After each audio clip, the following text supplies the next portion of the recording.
ajaran dari kiai-kiai NU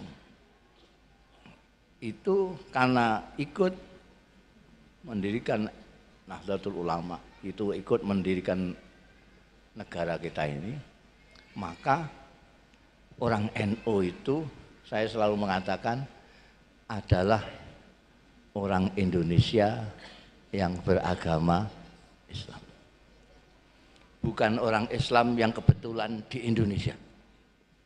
Orang NU itu bukan turis. Orang NU itu adalah orang Indonesia yang beragama Islam, bukan orang Islam yang kebetulan di Indonesia.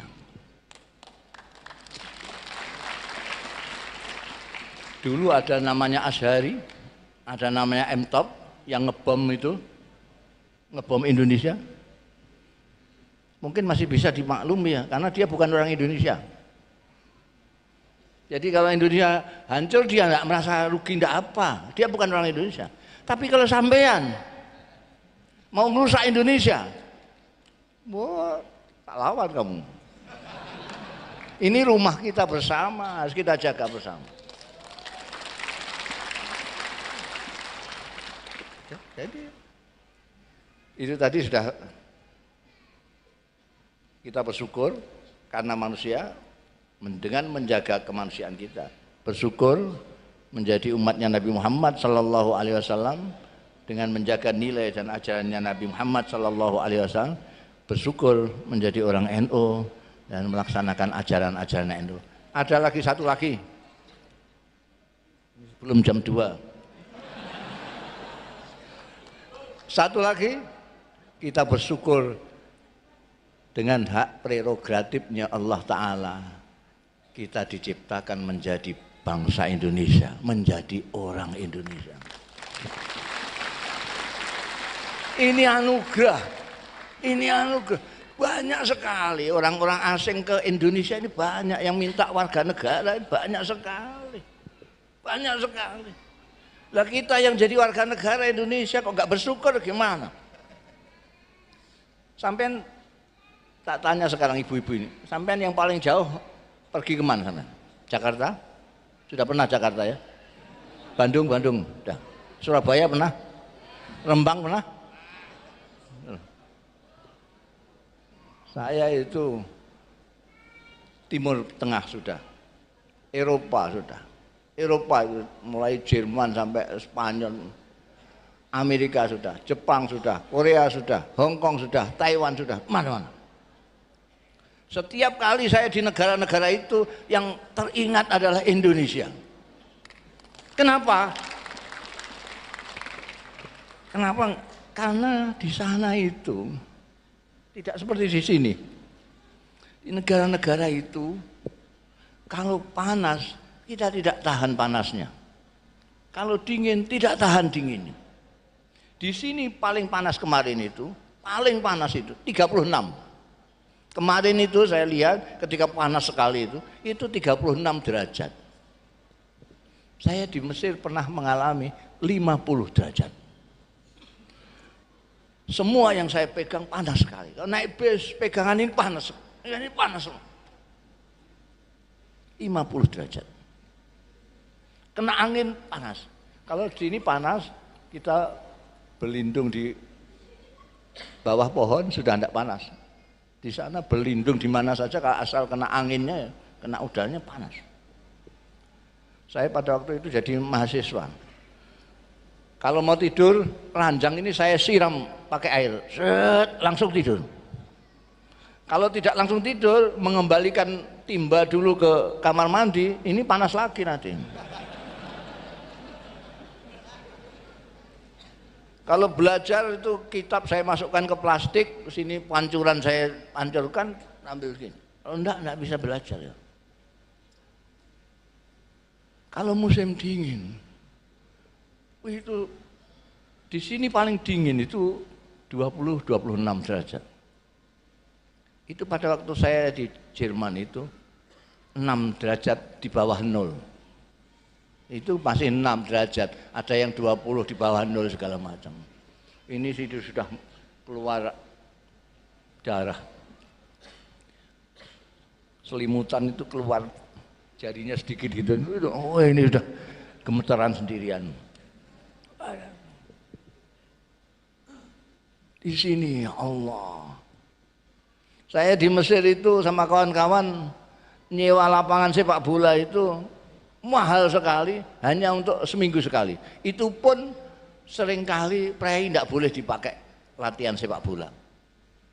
Alasannya karena rumputnya sedang disirami.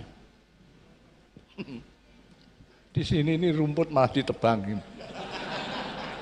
Di sana rumput disirami. Di Indonesia ini akar itu bisa dibuat geduk. Tahu geduk? Akar bisa dibuat geduk.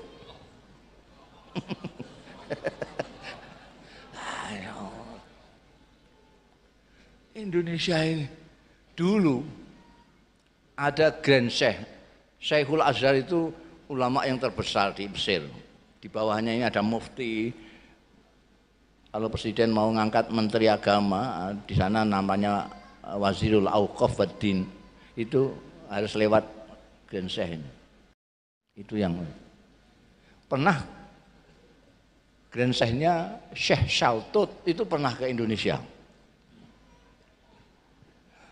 Orang Mesir itu lebay, bahasanya anak muda itu lebay. Lebay itu mubalaghahnya kelebihan lah. Mubalaghahnya itu balik sekali. Jadi begitu datang di sini dibawa ke Bogor, dibawa ke apa namanya yang di Bogor itu Kebun Raya Bogor. Dibawa Kebun Raya Bogor. Masya Allah, tabarakallah. Ini jangan-jangan nanti orang Indonesia tidak kaget ketika ke surga. Itu lebaynya di situ. Lebay. Mubalaghah.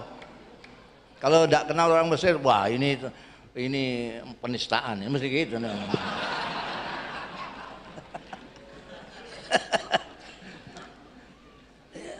Masya Allah.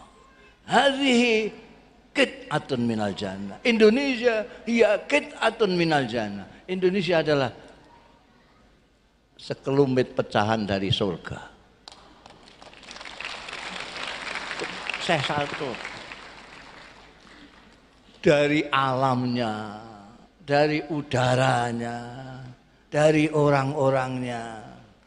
Dulu itu terkenal sekali orang Indonesia itu, di mana-mana dihormati karena apa?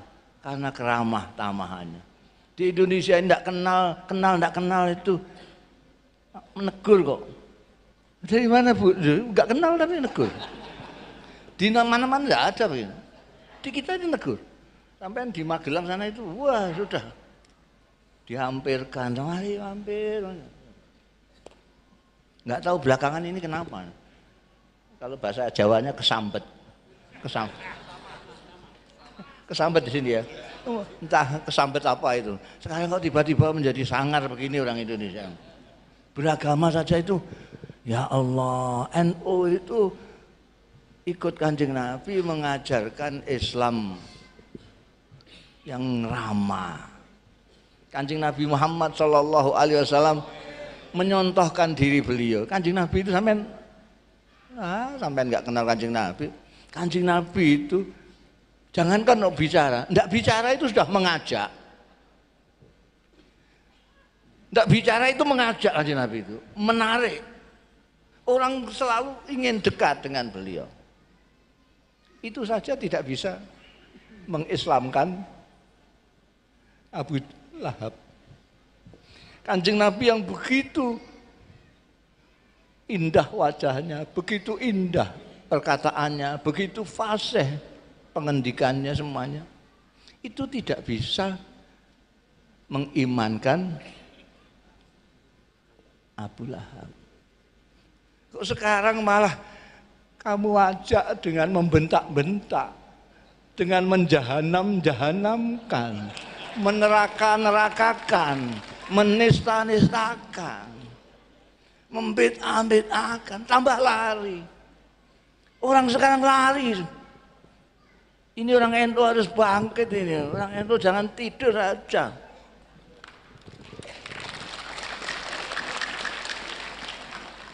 harus bangkit. Jangan biarkan Islam dirusak sama orang Islam bodoh-bodoh itu. Dirusak, cemar kita, malu kita. Dulu semua orang menghargai Islam. Karena kiai-kiai kita memang menampilkan Islam dengan tampilan yang indah. Kiai-kiai tidak ngomong saja, bahkan ada kiai yang tidak ngomong, tapi perilakunya yang ngomong. Kiai-kiai pesantren dulu punya kasih sayang kepada umat. Itu tadi saya katakan yanzuruna ilal ummah bi ainir rahmah.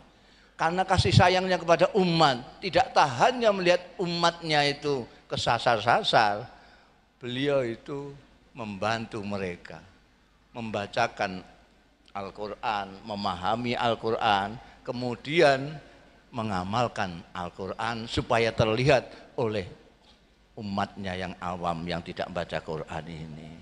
Oh begitu itu Quran ini. Maka ini sekarang saya anjurkan kepada kiai-kiai NU itu yang baca Quran. Tolonglah yang tidak sempat-sempat baca Quran itu biar belajar perilaku Quran dari Anda sekalian. Yang ngerti Quran, yang kenal Kanjeng Rasul Shallallahu Alaihi Wasallam, perlihatkanlah perilakunya Rasulullah. Jangan mulutnya saja indah-indah menyebutkan Kanjeng Rasul, tapi kelakuannya seperti Abu Jahal. Ini malah membingungkan orang ini. Mulutnya kok seperti Kanjeng Nabi, perilakunya kok seperti Abu Jahal. Itu kan bingung orang. Kalau tidak ya diam saja. Itu ngaco itu. Gurur karena banyak followernya. Karena banyak yang ikut, dia merasa benar, itu salah.